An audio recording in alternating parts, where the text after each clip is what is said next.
हमें बेसमेंट का सीन दिखाया जाता है जहाँ पे ड्यूक भाग रहा था, लेकिन तभी वो सेल के अंदर आता है जहाँ पे वही आदमी कैद था जिसने हमारी हीरोइन पे अंडा फेंका था। तो ड्यूक कहता है आखिर तुमने ये क्यों किया। तो वो आदमी तो कांप रहा था, लेकिन वो कहता है ग्रैंड डचीज वो ब्लेनहम की दुश्मन है, मैंने इसी वजह से ये किया। लेकिन ड्यूक उसकी बात पर बड़े गुस्से में आ गया था और तभी वो उसको एक किक मारता है तो वो आदमी वो नीचे गिर गया था और तब वो करा रहा था, लेकिन ड्यूक वो उससे कहता है खड़े हो जाओ और तब वो अपना क्रेवर ढीला करता है जैसे वो उसको मारने के लिए बिल्कुल तैयार था। लेकिन तभी पीछे से एक नाइट आता है और उसको बिल्कुल सीधा होकर बिठाता है। तो ड्यूक कहता है क्या तुम्हें आइडिया भी है कि तुम्हारे लिए क्या पनिशमेंट अवेट कर रही है। तो वो आदमी सोचता है रूमर सच कह रही थी, ये तो सच में बहुत ज्यादा डरावना है, लेकिन चाहे कुछ भी हो जाए ड्यूक कितना मर्जी डरावना क्यों ना हो, मैं अगर ऐसे एक्ट करूँ ना कि मैं मैजिक बीस्ट वार का एक विक्टिम हूँ तो मैं भी वो मुझ पे रहम कर दे। तो वो कहता है मैं तो बस, लेकिन ड्यूक कहता है डेथ पेनल्टी, तुम्हें पता है तुम्हें डेथ पेनल्टी मिलने वाली है। तो वो चिल्ला कहता है क्या डेथ पेनल्टी, आखिर आपका इससे क्या मतलब है, मैंने कुछ खास तो नहीं किया था। तो ड्यूक कहता है तुमने ग्रैंड डचेस के फेस पे एक स्कार छोड़ा और इसको एक तरह से रॉयल्टी पे असॉल्ट माना जाएगा और इसी वजह से तुम्हें डेथ पेनल्टी मिलेगी। तो वो कहता है मैंने ऐसा कुछ नहीं करना चाहा था। तो ड्यूक कहता है तुम्हारे पास बस दो चॉइसेस है, या तो तुम अपना मुंह बंद रखो और अपना सर गवा दो, या फिर तुम उस इंसान का नाम बता सकते हो जिसने तुम्हें ये करने पे मजबूर किया था। तो तभी वहां पे नाइट जो साथ खड़ा था ना वो सोचता है मुझे लगा था ग्रैंड ड्यूक गुस्से में है, लेकिन ऐसा लगता है वो अक्ल से काम ले रहे हैं। लेकिन तब वो आदमी कहता है मुझे नहीं पता आप क्या बात कर रहे हैं, मैंने ये सब कुछ खुद अपनी मर्जी से किया था, मुझे किसी ने भी कुछ करने के लिए बोला नहीं था। तो ड्यूक कहता है तुम सिचुएशन को समझ नहीं रहे और तब वो पलटते हुए कहता है कल सुबह होते ही इसको एग्जीक्यूट कर दो। तो वो कहता है नहीं नहीं मैं आपको बताता हूँ, ये एक औरत थी जो मेरे पास आई थी। तो ड्यूक कहता है एक औरत, वो कहता है मैंने उसका चेहरा नहीं देखा क्योंकि उसने एक हुड पहना हुआ था, लेकिन वो आवाज एक औरत की थी। तो ड्यूक कहता है तुम उससे कब और कहाँ मिले। वो कहता है ये तकरीबन 4 दिन पहले की बात है जब मैं बार में ड्रिंक कर रहा था, लेकिन मैं तो बार बार इकोनॉमी को कोस रहा था कि आखिर मुझे इतने पैसे क्यों नहीं मिलते और डेली वेजेस हमेशा सेम क्यों रहती हैं। लेकिन तभी एक औरत मेरे पास आई, उसने एक रेड कलर का क्लोक पहना हुआ था, लेकिन तब वो स्माइल कर रही थी और जब वो अचानक से मेरे सामने आई ना तो उसने मुझे ये कहा कि ये सब कुछ इसलिए हो रहा है क्योंकि ग्रैंड डचेस यहाँ पर है और ये सारा कसूर ग्रैंड डचेस का है। और मैंने अपनी ड्रंकन स्टेट में उसके साथ एग्री कर लिया, लेकिन तभी उस औरत ने मुझे एक ऑफर दी, उसने कहा कि अगर मैंने ग्रैंड डचेस पे अंडे फेंके ना तो वो मुझे 200 दानिश देगी। और जब मैंने उसको मना करना चाहा तो उसने कहा बहुत बड़ा क्राउड होगा इसलिए तुम फिक्र ना करो, कोई भी तुम्हें पकड़ नहीं पाएगा।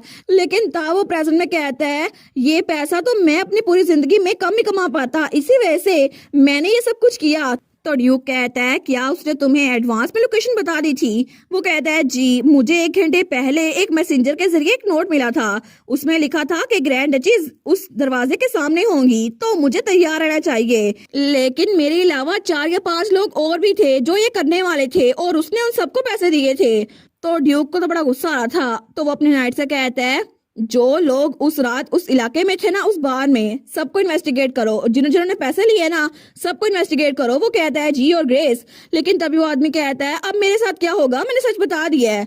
तो ड्यूक कहता है तुम्हें तो अब प्रे करना चाहिए, अब तुम्हारा सर सलामत रहता है या फिर नहीं ये सब कुछ डचेस डिसाइड करेंगी। लेकिन तब वो सोचता है इसकी हिम्मत कैसे हुई मेरी वाइफ पे हमला करने की, और चाहे कोई भी हो मैं उसको जाने दूंगा और ना ही इतनी आसानी से मरने दूंगा। लेकिन तब हमें सुबह का वक्त दिखाया जाता है और हमारी हीरोइन उसकी आंख खुलती है, वो अंगड़ाई लेते हुए सोचती है मुझे तो बिल्कुल रिफ्रेश महसूस हो रहा है इतनी अच्छी नींद के बाद, मैं तो ऐसी फिक्रमंद हो रही थी कि ग्रैंड ड्यूक के होते हुए मैं सो नहीं पाऊंगी, लेकिन मैं तो दुनिया की फिक्र के बगैर ही सो गई थी और ड्यूक मेरे पास ही थे।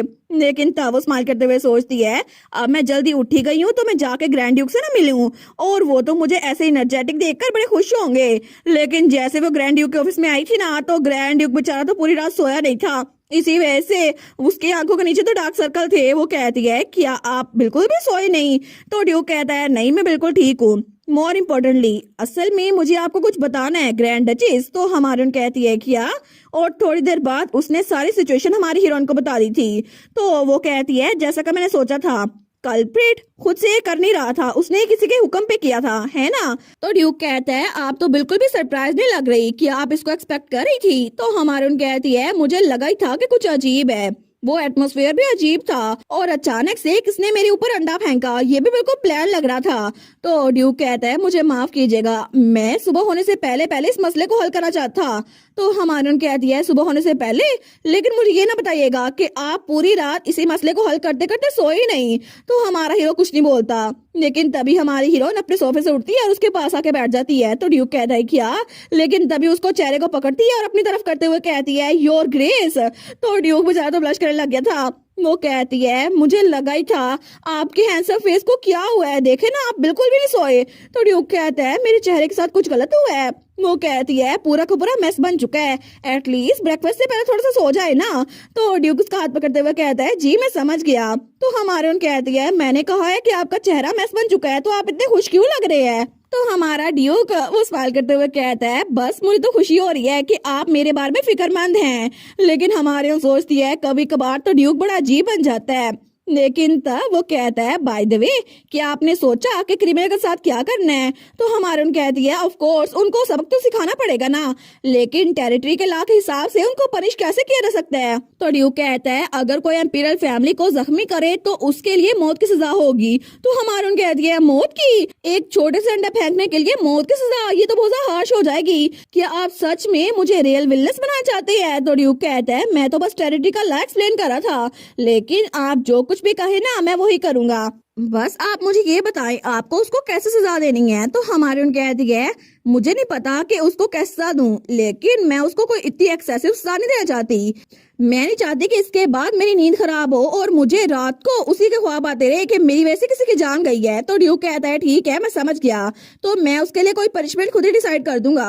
तो हमारी उन कहती है इस सब के पीछे जो कोई भी है ना, आपको उसको ढूंढने की जरूरत नहीं है, इससे मैं पर्सनली खुद ही हैंडल करूंगी, ठीक है आप फिक्र ना करे। तो ड्यूक कहता है क्या मतलब, क्या आपके दिमाग में कोई है जो इसके पीछे हो सकता है। तो हमारी उन कहती है जी बिल्कुल मैं जानती हूँ।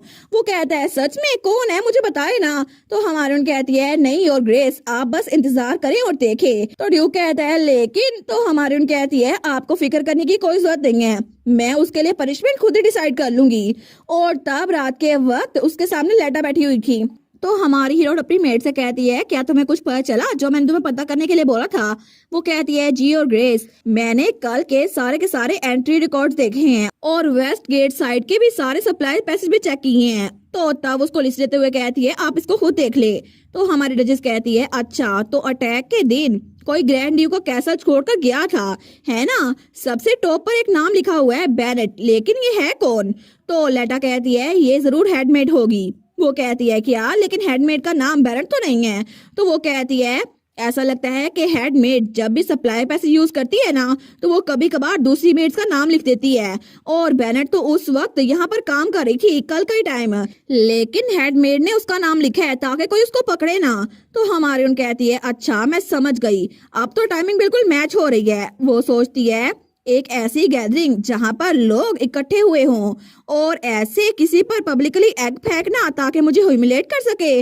ओरिजिनल स्टोरी में तो इसके पीछे सिर्फ एक ही इंसान थी जो कि मैजल थी, लेकिन अगर मैं इस सब को पुल अप करूँ ना तो इस सब के पीछे भी एक और लड़की थी जो कि हेडमेड थी, और वो यहाँ पर ग्रैंड ड्यू के कैसल में मुझे मॉनिटर कर रही थी ताकि वो मैजल अबोर की मदद कर सके। तो लेटा कहती है तो इसके जरिए आपको एविडेंस मिल गया है। तो हमारे उन कहती है एविडेंस की जरूरत नहीं है, मुझे बस कंफर्म करना था। और तब वो कहती है बेनेट नाम की मेड को यहाँ पर लेकर आओ अभी के अभी। और तभी थोड़ी देर बाद बेनेट नाम की मेड वहाँ पर आ गई थी। तो हमारे उन कहती है मैंने तुम्हें यहाँ पर बुलाया क्योंकि मुझे तुमसे कुछ पूछना था।